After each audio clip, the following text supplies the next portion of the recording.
क्षेत्र में नए बदलाव हो रहे हैं, यह हम सब देख रहे हैं। यह बदलाव सहकारिता क्षेत्र के कार्यकर्ताओं को, संस्थाओं को, पदाधिकारियों को विचार विमर्श के बाद सहमति से हो रहे। देश के लोगों के देश के व्यापक हित को सामने रखकर ये सब किए जा रहे। आपने देश में सहकारिता क्षेत्र का इतिहास करीब 120 साल का है। इन 120 साल में सहकारिता केवल एकमेव क्षेत्र है जो हर गांव, हर कस्बे, हर घर, हर व्यक्ति तक पहुंचा है। शहरी और ग्रामीण दोनों क्षेत्र में राजकीय, सामाजिक, शैक्षणिक, आर्थिक, सांस्कृतिक उन्नति लाने में सहकारिता क्षेत्र ने हर समय, हर परिस्थिति में योगदान दिया है। मुझे खुशी है और हर्ष है कि प्रधानमंत्री आदरणीय मोदी जी के कार्यालय में पहली बार केंद्रीय स्तर पर सहकारिता मंत्रालय स्थापन करने का निर्णय हुआ और देश के पहले सहकार मंत्री के तौर पर माननीय श्री अमित भाई ने इस महत्वपूर्ण नेतृत्व संभाला है। आदरणीय प्रधानमंत्री जी नरेंद्र मोदी जी का सहकारिता से समृद्धि का ये लक्ष्य प्राप्त करने हेतु माननीय अमित भाई के नेतृत्व में केंद्रीय सहकार मंत्रालय हर संभव कोशिश कर रहा है। उनके हर कोशिश को हमारा पूरा साथ रहेगा, ऐसा विश्वास मैं आप आज से इस समारोह के उपलक्ष्य में देना चाहूँगा। माननीय अमित भाई गुजरात से आते हैं मगर अधिक प्रेम महाराष्ट्र से रखते हैं। आपको सब, अरे उनका कारण तो सुनो। कारण आप सभी को पता है कि वो महाराष्ट्र के दामाद है और मानो या न मानो हर दामाद जी को ससुराल से थोड़ा ज्यादा प्रेम हो ही जाता है। खुशकिस्मती की बात यह है कि महाराष्ट्र और गुजरात दोनों राज्य कभी एक थे। सहकारिता के क्षेत्र में दोनों राज्यों का इतिहास तथा वर्तमान गौरवशाली ही रहा है।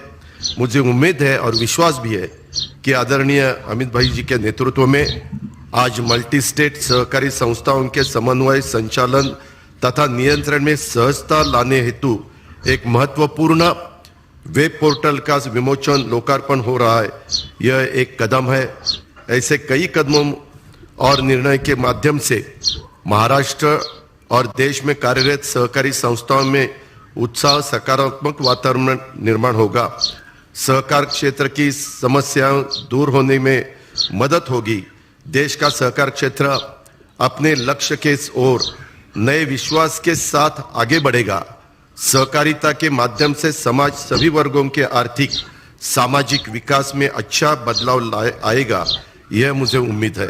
मुझे विश्वास है कि महाराष्ट्र और देश की सहकारिता क्षेत्र को आगे ले जाने में आज लोकार्पण हो रहे वेब पोर्टल अहम भूमिका अदा करेगा। इस जन उपयोगी महत्वपूर्ण पोर्टल की संकल्पना निर्मिति में योगदान देने वाले सभी पदाधिकारी, अधिकारी, कर्मचारी, भाई बहनों में अभिनंदन करना चाहता हूँ, शुक्रिया अदा करना चाहता हूँ, सभी को धन्यवाद देना चाहता हूँ। केंद्रीय सहकार मंत्री माननीय अमित भाई जी के नेतृत्व में महाराष्ट्र और देश का सहकार क्षेत्र बुलंदियों की नई ऊंचाई हासिल करेगा और इस सफर में महाराष्ट्र आगे रहेगा, यह विश्वास भी मैं आदरणीय अमित भाई और उपस्थित आप सबको देना चाहता हूँ। आज जैसा ये महत्वपूर्ण कार्यक्रम है, वैसे महाराष्ट्र में, उत्तर प्रदेश में, गुजरात में सभी जगह में गन्ने का उत्पादन बहुत ज्यादा पैमाने पे हमारे फार्मर्स निकालते हैं। मुझे मालूम है यहाँ अभी दिलीप वळसे पाटिल बैठे हैं, हर्षवर्धन पाटिल जी है, हमारे राधा कृष्ण विखे पाटिल है। हम सब कोऑपरेटिव में काम करने वाले लोग हैं। पूरे देश में सहकारिता के क्षेत्र जुड़ी हुई चीनी मिले किसानों को एसएमपी ऊपर ज्यादा दिए हुए गन्ना भुगतान के कारण इनकम टैक्स के मामले में पिछले 22 सालों तक जूझती आ रही है। 22 साल हो गए। मैंने तो इतने दफा अलग अलग फाइनेंस मिनिस्टर को हम सब जाके मिले कि मैं आपको बता नहीं सकता। इस चलते सहकारिता चीनी उद्योग को 12,500 से 15,000 करोड़ तक पूरे देश में आयकर भुगतान केंद्र सरकार को देने की बड़ी नौबत थी और इस वजह से सारी सहकारिता चीनी मिलें बंद होने का बहुत बड़ा खतरा था। इस राशि में हमारे महाराष्ट्र राज्य की सहकारिता मिलों को करीबन 7,500 से 9,000 करोड़ तक का बड़ा असर शामिल था और बार बार इनकम टैक्स की नोटिस आती थी। बार बार उसके बारे में हम दिल्ली जाते थे, लेकिन कुछ रास्ता नहीं निकल सकता था।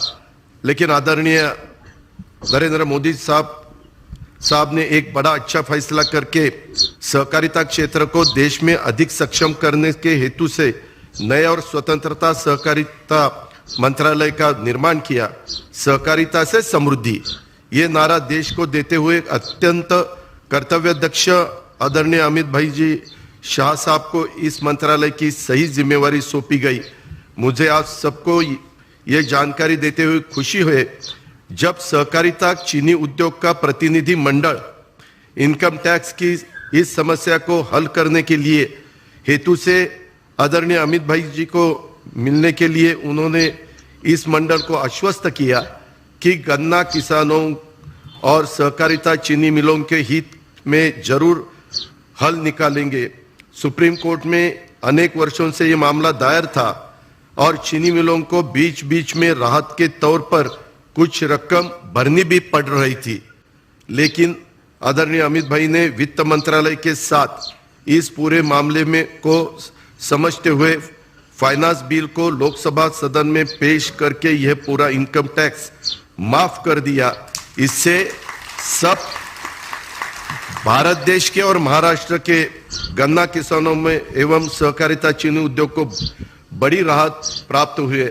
मैं आदरणीय अमित भाई शाह जी को महाराष्ट्र राज्य की सरकार, सहकारिता चीनी उद्योग और सारे गन्ना किसानों की ओर से धन्यवाद करता हूं तथा उनका शुक्रगुजार करता हूं। मैं सच बताता हूं, 22 साल हम सब कोशिश कर रहे थे, किसी ने ये डेयरिंग नहीं दिखाया, ये खाली अमित भाई ने दिखाया और उन्होंने उसमें ध्यान दिया, इसीलिए रास्ता निकला, नहीं तो ये रास्ता निकलने वाला नहीं था। हालांकि इससे आगे जाके हालांकि मैं सीबीडीटी ने इस इनकम टैक्स के मामले में एक एसओपी स्टैंडर्ड ऑपरेटिंग प्रोसीजर जारी की है। इसके चलते अब एफआरपी के ऊपर इथेनॉल और कोजनरेशन और सहकारिता चीनी उद्योग ने सही और पारदर्शी ढंग से काम करके पैसा जुटाया और किसानों को ज्यादा रकम दी तो राज्य सरकार की मान्यता रहते इस पर इनकम टैक्स नहीं लगाने वाला है।